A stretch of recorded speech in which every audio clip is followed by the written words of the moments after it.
Ақиқатында бұл аудио таспадағы Ерсаяның мақсаты бәлкім өзінің ұстазы Дарын Мубаровты жақтап алу шығар. Сөзіміз тұшымды болу үшін тыңдармандарға аудио таспаның үзіндісін тағы да ұсынамыз. Ал енді Дарын ұстаздың мәселесіне келейік. Біріншіден Ризабекке бір хабар жетіпті. Тыңдап көрейік.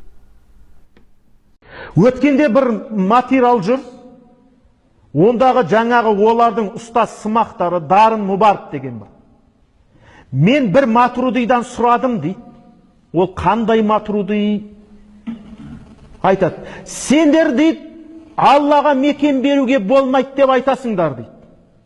Сендер жаннатта момындардың Алланы көретініне сенесіңдер ме деп айтты. Ол айтты, иә көреміз деп айтты. Онда Алланы жаннаттың ішінде көресіңдер ме, сыртында көресіңдер ме деп айттым дейді. Әлгі Матруди маған Алланы жаннаттың ішінде көреміз деп айтты дейді. Мен айттым дейді, онда сендер Құдайға орын беріп атсыңдар ғой дедім дейді. Оған бір материал жетіпті. Енді келесі сөзін тыңдап көрейік.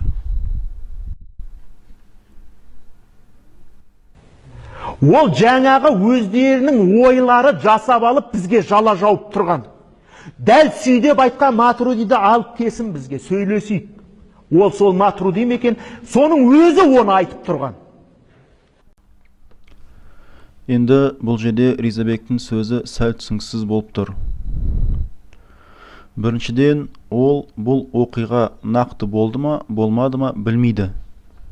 Өйткені оны жоққа шығару үшін Ризабек Дарын ұстазының жүрегіне кіріп шығу керек еді. Оның ойдан шығарып алғанын, өтірік айтқанын білу үшін. Немесе Қазақстандағы бүкіл Матрудилардан сұрап шығу керек еді. Сендер Дарын ұстазбен кездестіңдер ма, кездескен жоқсыңдар ма деп. Немесе Дарын ұстазының қасында 24 сағат жүру керек еді. Бұл оқиған нақты болмағанын білу үшін.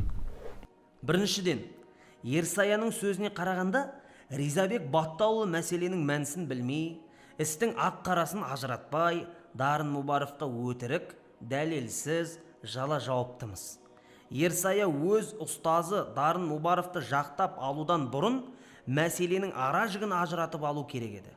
Ол жерде Ризабек Баттаулы Дарын Мубаровтың Матруди сеніміндегі бір адаммен жолыққанын, жәннатта мұсылмандардың Алланы көру мәселесінде өз араларында диспут болғандығын жоққа шығарып отырған жоқ.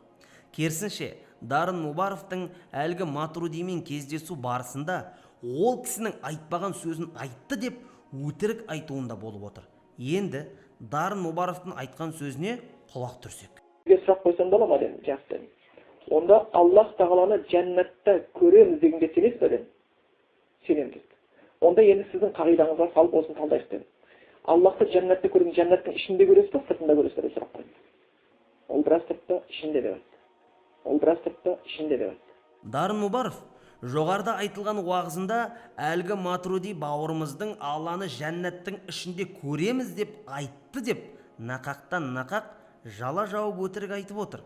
Ақиқатында Дарын Мубаровпен болған диспутта әлгі Матруди бауырымыздың шынайы жауабы мынадай. Енді Аллах тағаланы жәннатта көрген кезімізде, көзбен көрген кезімізде, Аллах тағала жәннаттан тысқары бола ма, жәннаттың ішінде бола ма? Астағфируллах алазим. Бұл бар ғой. Былай істейік. Дәке, сізде уақыт бола ма? Келі уақыт бола ма? Давайте отырайық дұрыстап. Жоқ. Алла тағала, Осы жерге келіп тұрмайсыз. Алла тағала жәннаттың ішінде болу, бір бағытта болу, бір кейіпте болу, ара қашықтық болу, бұл не? Бұл өте ауыр, менің ойымша емес. Бұл Ибн Касирдің ойынша, Енді бұл сіздің ойынша деген Ибн Касир баран тұр.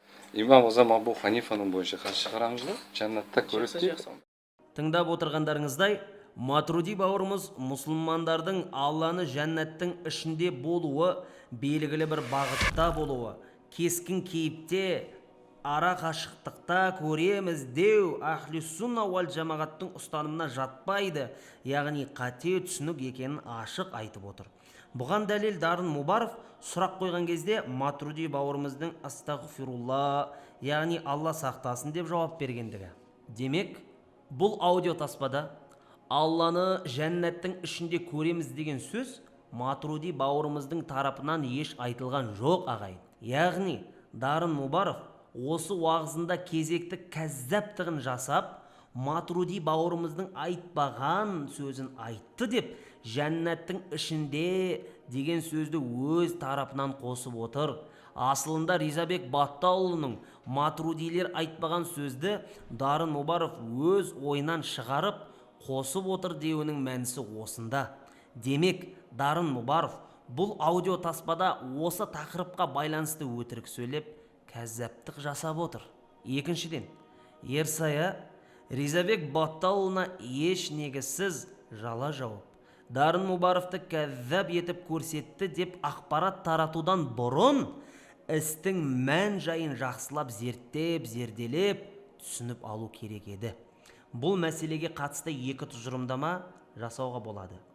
Ерсая бұл мәселенің анық-қанығына жетпей кірісіп отырған тәрізді.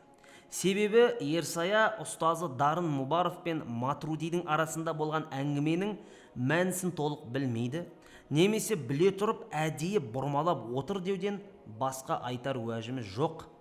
Егер Ерсая Дарын Мұбаров пен Матрудидің арасында болған әңгімені толық естігенде, Ризабек Батталұлының Дарын Мұбаровты өтірікші, яғни кәззап дегенін жоққа шығара алмас еді.